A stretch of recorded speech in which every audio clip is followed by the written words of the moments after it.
I feel for them. You know, they're doing what we're asking them to do.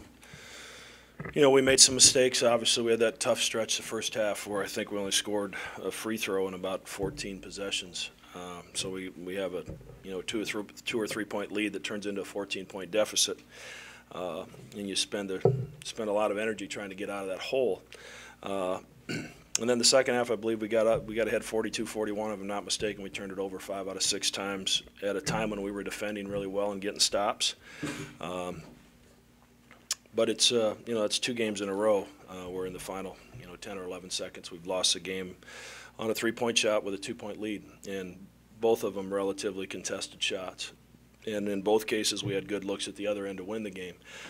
Will got to 3 or 4 feet and got a good look at it, and Ricky was right there for the tip in, and it hung on the rim and bounced off. So I feel for the guys. Our challenge now is just to pick ourselves up tomorrow morning and get back to work. How much more difficult does that become, though? I mean, human nature, obviously, Piv. It's not easy, but we don't have a choice, and we're not going to allow anything besides that to take place. These guys have stuck with each other. They've competed. We've certainly had our share of adversity, but we didn't cave tonight, and there was an opportunity to do so. So I'm proud of the fact that we continue to compete. Do you think, Greg, that Carlino would take that shot? Yeah, him or Dwayne Wilson, and we defended their action. They tried to run a little fake handoff. They had some action on the weak side, and they brought Carlino back off a screen on the top, and we defended it really well. And they ran into a ball screen, and we were just maybe a smidge late getting up to help on the ball screener. But Avery, I thought, did a good job fighting it, and he hit a relatively contested shot, and we had told them in the timeout that if they score, we're going to attack. I believe they had 3 fouls to give.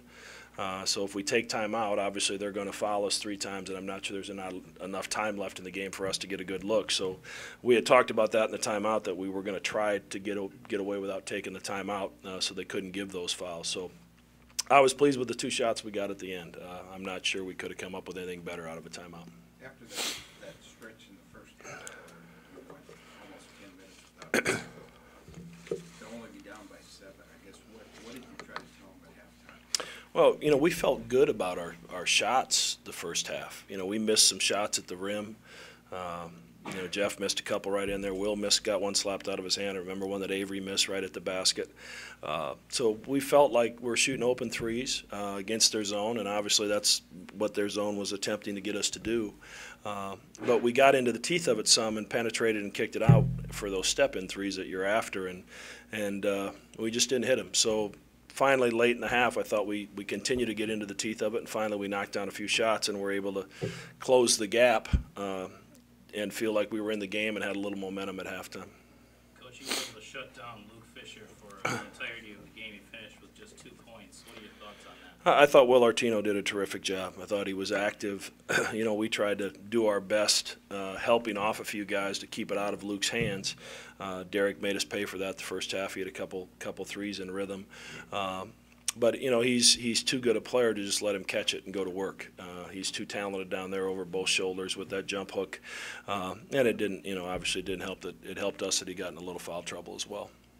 Was Kreklow as active as he had been? He seemed to be having It's that's really 2 games in a row where Ricky's done some really good things, and that was good to see.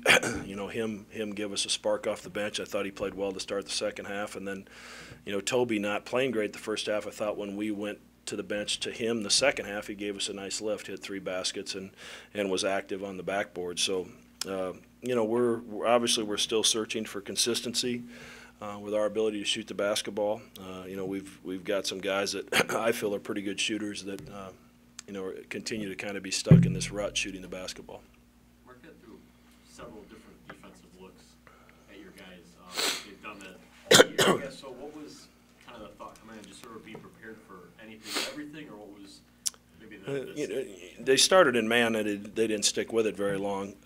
They haven't played much man-to-man since the first half of that DePaul game. And have gone primarily with the 2-3 and 1-3-1 zone. So we've worked against it. Obviously, their length is something that's a little tricky for us to simulate in practice when you put put Juan on top of that. You know, he covers a lot of ground and gets his hands on a lot of things up top. But, you know, like I said, I thought for the most part we were able to get into the teeth of the defense in the first half and get good shots. Now, the second half, they forced us into some turnovers. And really, you know, the game they won, I think, here against Providence was the same thing. I think turnovers really turned the game for them. And in the second half, as I mentioned, when we had that 1-point lead and turned it over 5 out of 6 times, you could probably argue that that was a big part of the game here today as well. Have you ever been a part of back-to-back games like this? I don't think back-to-back. It stings when you have a team that's a little bit fragile to start with. So it's going to take, you know, it's going to take our coaching staff, you know, staying extremely positive and continue to push this group forward and try to correct a few things mistake-wise that we're making to try to put us in a better position to be successful. And I think they will. I think this team, I think they're really together right now. You know, when you're successful, it's an opportunity to bring a team together and really have each other's back. But also in adversity sometimes, the same thing can happen. As long as guys don't start pointing fingers, I think that the hurt that goes throughout your whole team, you know, it's a collective hurt. And I think that can bring a team together and have guys continue to play for each other, push each other, demand more of yourself, and that's what our intention is. And you know, that was the message in the locker room. Let's try to learn from it. Let's figure out the things that went wrong that could have changed the outcome of this game. But certainly, by no means will we give up on one another. What's going through your mind as they're reviewing that? I mean, I assumed it was a 3-point shot, so you know, obviously you don't want to hang around out there and let the opposing team celebrate. You want to get the heck to the locker room, but I also understand why you got to look at it, and you know, they wanted to be sure. It was a heck of a shot. Big play by Matt.